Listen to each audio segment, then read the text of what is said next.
Welcome guys to another episode on the Extra Mile. My name is Alex and today we have somewhat of an housekeeping episode. I wanted to show you the settings that I have chosen, and I've put quite a bit of work into those.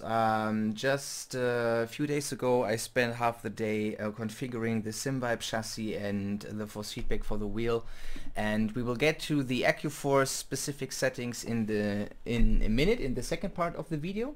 But before we do so, I wanted to show you the all the settings that I'm using.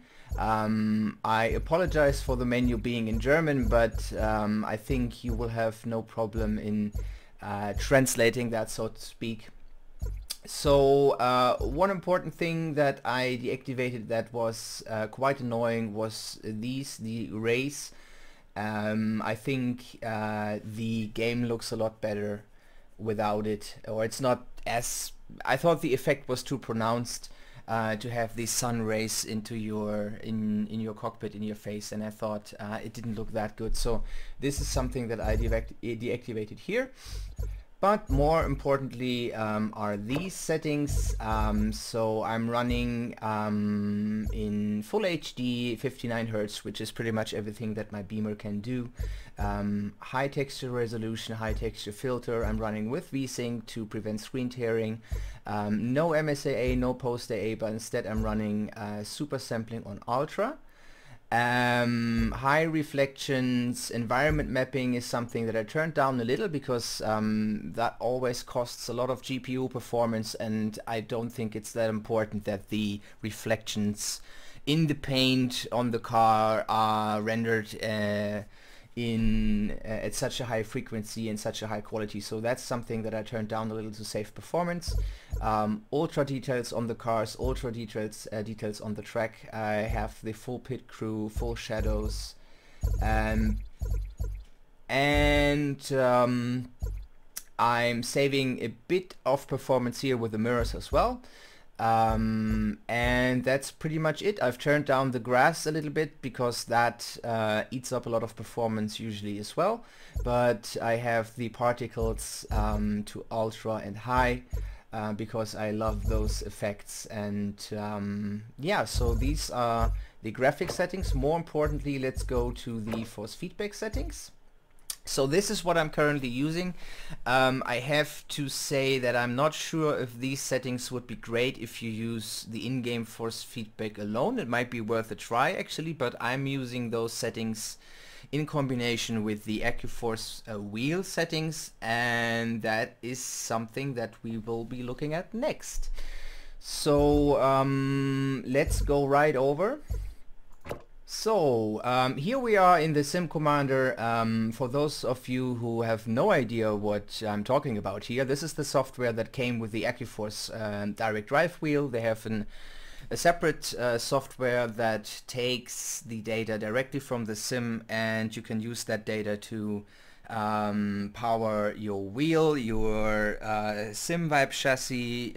If you have a motion simulator, you can power that with this software as well. It's actually pretty damn cool. And I have spent the better part of a day to get these settings here to my liking. Can I maximize that? Yes, I can. So I have layered a few seconds. You can see a few effects. You can see here I have 3 different gear change effects because one singular effect did not give me the punch that I wanted or enough feedback. So I layered them, and each of those has a different frequency. So that is quite neat. I've done the same thing for the collisions. I have 2 different collision layers here. The collisions in Project Cars 2 is something that does not always work. Sometimes when I bump into a wall I get nothing at all. Most of the times it works well. It's a bit weird.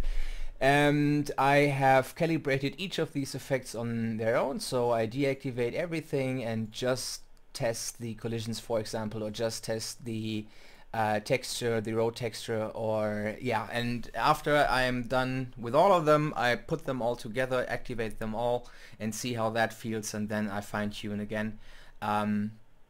It's still not quite perfect, but I'm pretty happy with it.